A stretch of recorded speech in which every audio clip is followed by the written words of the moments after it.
ಬೆಳ್ಳಿ ದರ ಹೆಚ್ಚಾದಂಥ ಇಂಥ ಕಾಲದಲ್ಲಿ ಜ್ಯುವೆಲರಿ ಶಾಪ್ನಲ್ಲಿ ಕಳ್ಳತನ ಆಗಿದೆ. ಇಬ್ರು ಬುರ್ಖಾಧಾರಿಗಳು ಮಹಿಳೆಯರು ಬಂದು 400 ಗ್ರಾಂ ಚಿನ್ನ ಕಳ್ಳತನ ಮಾಡಿದಂತಹ ಸ್ಟೋರಿ ಇದು. ಮೊದಲೇ ಚಿನ್ನ ಬೆಳ್ಳಿ ದರ ಹೆಚ್ಚಾಗ್ತಿದೆ. ಇಂಥ ಕಾಲದಲ್ಲಿ ಬುರ್ಖಾಧಾರಿ ಮಹಿಳೆ ಇಬ್ಬರು ಬಂದು 400 ಗ್ರಾಂ ಸಿಲ್ವರ್ ಲೂಟಿ ಮಾಡಿದ್ದಾರೆ. ಚಿನ್ನದ ಅಂಗಡಿಯಲ್ಲಿ ಕಾಲ್ ಚೈನ್ ಖರೀದಿ ಮಾಡೋಕೆ ಅಂತ ಅಂಗಡಿಗೆ ಬರ್ತಾರೆ. ಬೆಳ್ಳಿ ಚೈನ್ಗಳನ್ನ ಕಳ್ಳತನ ಮಾಡ್ತಿರುವಂತಹ ಇವರ ದೃಶ್ಯ ಏನಿದೆಯಲ್ಲ ಸಿಸಿಟಿವಿಯಲ್ಲಿ ಈಗ ಸೆರೆಯಾಗಿದೆ. 400 ಗ್ರಾಂ ತೂಕದ 6 ಬೆಳ್ಳಿ ಕಾಲ್ ಚೈನ್ಗಳನ್ನ ಕಳ್ಳತನ ಮಾಡಿ ಎಸ್ಕೇಪ್ ಆಗಿದ್ದಾರೆ. ಕಲಬುರಗಿ ಜಿಲ್ಲೆಯ ಚಿಂಚೋಳಿ ತಾಲೂಕಿನ ಸುಲೇಪೇಟ್ನಲ್ಲಿ ಘಟನೆಯಾಗಿರುವಂತದ್ದು. ಸುಲೇಪೇಟ್ ಠಾಣೆ ಪೊಲೀಸರಿಂದ ತನಿಖೆಯಾಗುತ್ತಿದೆ. ಸಿಕ್ಕಿ ಬೀಳ್ತಾರಾ ಕಳ್ಳಿಯರು ಅನ್ನೋದು ನೋಡಬೇಕಿದೆ. ಇದಕ್ಕೆನಾ ಜ್ಯುವೆಲರಿ ಶಾಪ್ಗಳಲ್ಲಿ ಬುರ್ಖಾಧಾರಿಗಳಿಗೆ ನೋ ಎಂಟ್ರಿ ಅಂತಿದ್ದಾರೆ ಅಂತ. ರಾಜ್ಯದ ಚಿನ್ನದ ಅಂಗಡಿಗಳಲ್ಲಿ ಬುರ್ಖಾಧಾರಿಗಳು ಮಾಸ್ಕ್ ಧಾರಿಗಳು ಬ್ಯಾನ್ ಆಗ್ತಾರಾ ಇನ್ಮೇಲೆ ಅನ್ನುವಂಥದ್ದೇ ಪ್ರಶ್ನೆ ಮೂಡ್ತಿದೆ. ಚಿನ್ನ ಬೆಳ್ಳಿ ಪದೇ ಪದೇ ಏರು ಇಳಿತ ನೋಡ್ತಾನೆ ಇದ್ದೀವಿ. ಇವತ್ತು ಮತ್ತೆ ಚಿನ್ನದ ರೇಟ್ ಜಾಸ್ತಿ ಆಗಿರುವಂತದ್ದನ್ನ ಗಮನಿಸಿದ್ದೀವಿ. ಇಂಥ ಕಾಲದಲ್ಲಿ ಚಿನ್ನದ ಬೆಲೆ ಗಗನಕ್ಕೆ ಮುಟ್ಟಿದಂತಹ ಕಾಲದಲ್ಲಿ ಚಿನ್ನದ ಅಂಗಡಿಯಲ್ಲಿ ಲೂಟಿಯಾಗಿದೆ. ಇಬ್ಬರು ಬುರ್ಖಾಧಾರಿ ಮಹಿಳೆಯರು ಬಂದಿದ್ದಾರೆ. 400 ಗ್ರಾಂನ ಸಿಲ್ವರ್ ಲೂಟಿ ಮಾಡಿದ್ದಾರೆ. ಕಾಲ್ ಚೈನ್ ತಗೊಳ್ಳೋಕೆ ಅಂತ ಬಂದ್ರು, ಆದ್ರೆ ಕಾಲ್ ಚೈನ್ಗಳನ್ನೇ ಕದ್ದು ಬಿಟ್ಟಿದ್ದಾರೆ. ಬೆಳ್ಳಿ ಚೈನ್ಗಳನ್ನ ಕಳ್ಳತನ ಮಾಡ್ತಿರುವಂತಹ ಇವರ ದೃಶ್ಯ ಸಿಸಿಟಿವಿಯಲ್ಲಿ ಸೆರೆಯಾಗಿದೆ. ಸುಲೇಪೇಟೆ ಠಾಣೆ ಪೊಲೀಸರಿಂದ ತನಿಖೆಯಾಗ್ತಿದೆ. ಸಿಕ್ಕಿ ಬೀಳ್ತಾರಾ ಕಳ್ಳೀರು ಅನ್ನೋದು. ಇನ್ನು ಜ್ಯುವೆಲರಿ ಶಾಪ್ಗಳಲ್ಲಿ ಇದೇ ಕಾರಣಕ್ಕೆ ಬುರ್ಖಾಧಾರಿಗಳು ಮಾಸ್ಕ್ ಹಾಕೊಂಡವರು ಇಂಥವರೆಲ್ಲರೂ ಬರಬೇಡಿ ಅಂತ ಅಂತಿದ್ದಾರೆ.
ಈ ಬಗ್ಗೆ ನಮ್ಮ ಜೊತೆ ಮಾತನಾಡೋದಕ್ಕೆ ಕರ್ನಾಟಕ ರಾಜ್ಯ ಆಭರಣ ವರ್ತಕರ ಒಕ್ಕೂಟದ ಕಾರ್ಯದರ್ಶಿಗಳಾದಂತಹ ರಾಮಚಾರಿ ಅವರು ಸಂಪರ್ಕದಲ್ಲಿದ್ದಾರೆ. ಸರ್ ನಮಸ್ಕಾರ.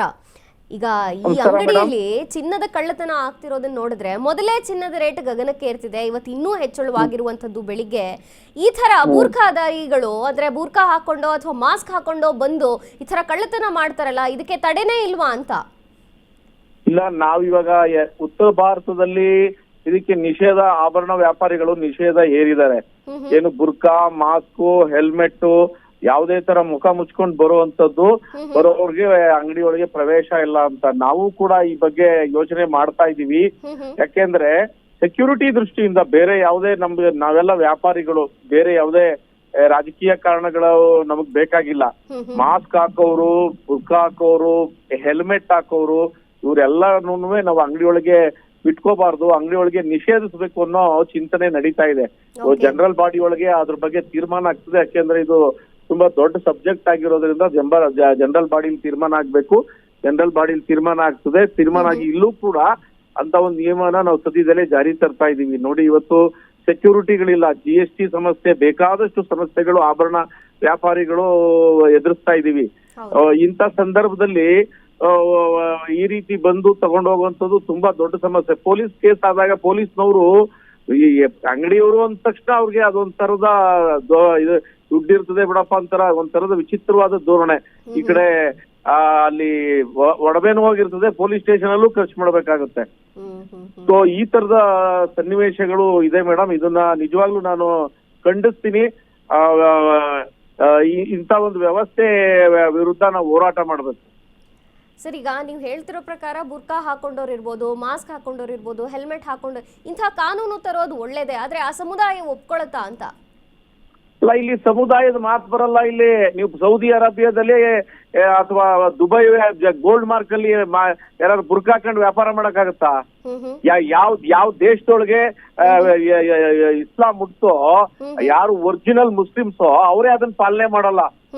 ಮುಖದ ಐಡೆಂಟಿಫಿಕೇಶನ್ ತುಂಬಾ ಇಂಪಾರ್ಟೆಂಟ್ ಅಂಗಡಿ ಒಳಗ್ ಬರ್ಬೇಕಾದ್ರೆ ಅಂತ ಹೇಳ್ತಾರೆ. ಇವ್ರು ಒಪ್ಲಿಲ್ಲ ಅಂತಂದ್ರೆ ಏನಂತೆ, ಒಂದು ಧರ್ಮಕ್ಕೆ ಅದೇನ್ ಸೀಮಿತ, ಹಂಗೆಲ್ಲ ಮಾಡಿದ್ರೆ ಕಷ್ಟ ಆಯ್ತದೆ. ನಾವ್ ವ್ಯಾಪಾರಿಗಳು ಯಾವ ಧರ್ಮದ ವಿಚಾರ ನೋಡ್ತಾ ಇಲ್ಲ.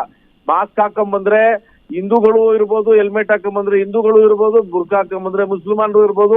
ಧರ್ಮದ ಆಧಾರಿತವಾಗಿ ನೋಡಲ್ಲ, ಮುಖ ತೆಗೆದಿದ್ಯಾ ಇಲ್ವಾ ರಕ್ಷಣಾತ್ಮಕ ದೃಷ್ಟಿಯಿಂದ ನೋಡ್ತೀವಿ. ಹಂಗೆಲ್ಲ ಮಾಡ್ತು ಅಂತಂದ್ರೆ ಆಗದೇ ಇಲ್ಲ. ಅವರು ಆಕ್ಚುಲಿ ಇವರು ಆ ತರ ಎಲ್ಲ ಸ್ಟ್ರಿಕ್ಟ್ ಆಗಿ ಫಾಲೋ ಮಾಡ್ತಾರೆ ಅಂತಂದ್ರೆ ಫೋಟೋ ತೆಗ್ಸೋದು ಕುರಾನ್ ಪ್ರಕಾರ ಅಪರಾಧ, ಟಿವಿ ನೋಡೋದು ಅಪರಾಧ, ಮೊಬೈಲ್ ನೋಡೋದು ಅಪರಾಧ. ಹಂಗಾರೆ ಎಲ್ಲ ಬಿಟ್ಬಿಡ್ಲಿ, ಹಂಗಾರೆ ಕುರಾನ್ನೇ ಫಾಲೋ ಮಾಡ್ಲಿ, ಶರಿಯಾ ಲಾನೇ ಫಾಲೋ ಮಾಡ್ಲಿ.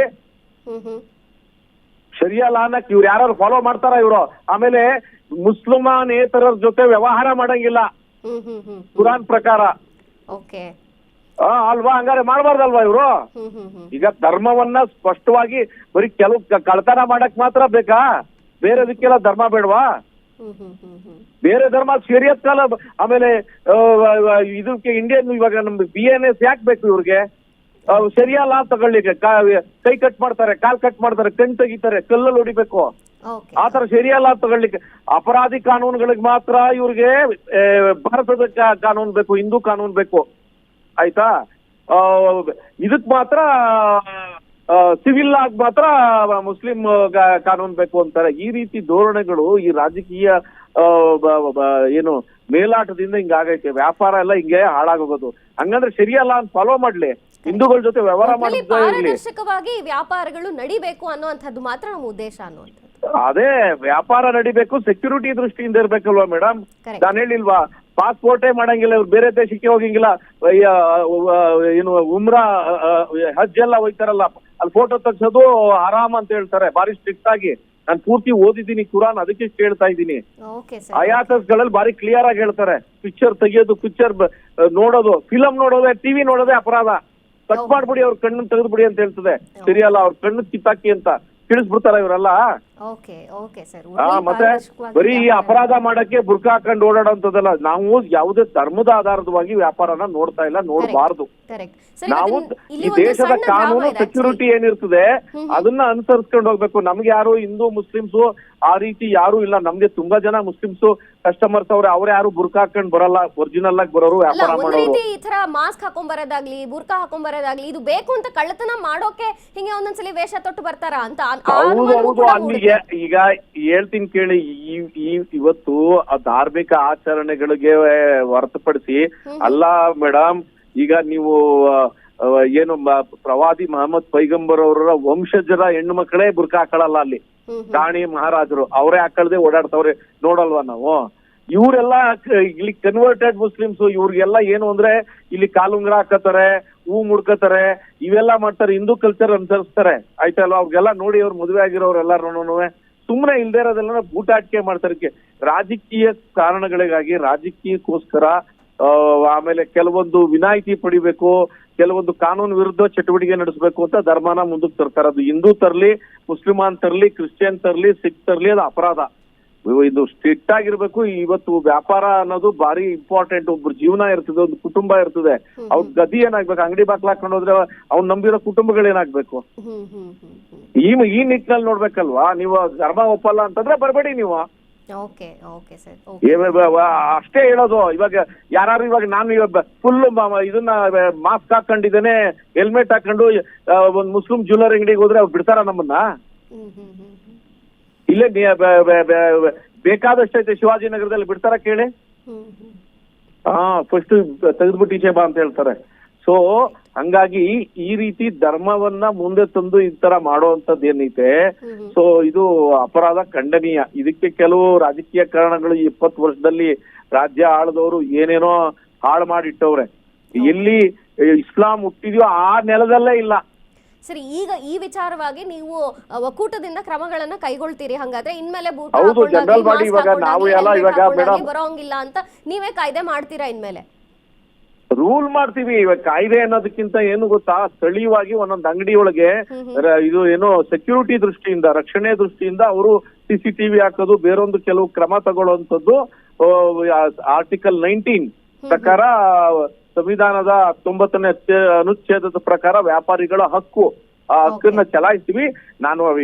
ಇವಾಗ ನಾನು ಒಬ್ಬನೇ ನಿರ್ಧಾರ ತಗೊಳಕ್ಕಾಗಲ್ಲ, ಅದು ಜನರಲ್ ಬಾಡಿಲಿ ತೀರ್ಮಾನ ಆಗುತ್ತೆ. ಜನರಲ್ ಬಾಡಿಲಿ ಅದು ಒಂದು ಸಬ್ಜೆಕ್ಟ್ ಇದೆ, ಆ ಜನರಲ್ ಬಾಡಿಲಿ ಆ ಸಬ್ಜೆಕ್ಟ್ ಪಾಸ್ ಆಗ್ತದೆ. ಎಲ್ಲರೂ ಅಭಿಪ್ರಾಯ ವ್ಯಕ್ತಪಡಿಸ್ತವ್ರೆ, ಯಾರು ಆಗಿರ್ಲಿ. ನಮ್ಗೆ ಧರ್ಮ ಗಿರ್ಮ ಬೇಡ, ಅಂಗಡಿಲಿ ಹೆಣ್ಮಕ್ಳು ಗಂಡ್ ಮಕ್ಳು ಮುಖ ನೀಟಾಗಿ ಕಾಣ್ಬೇಕು, ಆಧಾರ್ ಕಾರ್ಡ್ ತರಬೇಕು, ಆಯ್ತಾ, ಅಂತವ್ರು ಇದ್ದಾಗ. ಯಾಕೆಂದ್ರೆ ಕೆಲವ್ರು ಏರಿಯಾ ಅಲ್ದೇ ಇರೋರು ಏರಿಯಾದ ಸಿಟಿಗಳಲ್ಲಿ ಒಂಥರ, ಹಳ್ಳಿಗಳಲ್ಲಿ ಗ್ರಾಮಾಂತರ ಪ್ರದೇಶದಲ್ಲಿ ಬೇರೆ ಯಾವ್ದೋ ಊರ್ನವ್ರು ಅವ್ರವ್ರ ಅಂಗಡಿ ಇದ್ದವ್ರು ಇಲ್ಲಿ ಬಂದಿರ್ತಾರೆ. ಸೊ ಅಂತ ಸಂದರ್ಭಗಳಲ್ಲಿ ನಾವು ID ಕಾರ್ಡ್ಗಳನ್ನು ಚೆಕ್ ಮಾಡುವಂತ ವ್ಯವಸ್ಥೆಯನ್ನ ಅಳವಡಿಸ್ಕೋಬೇಕು ಅಂತ ಇದೀವಿ. Okay sir, thank you. ಅಷ್ಟು ಬೇಗ ನ್ಯೂಸ್ ಜೊತೆ ಮಾತನಾಡಿದ್ದಕ್ಕಾಗಿ.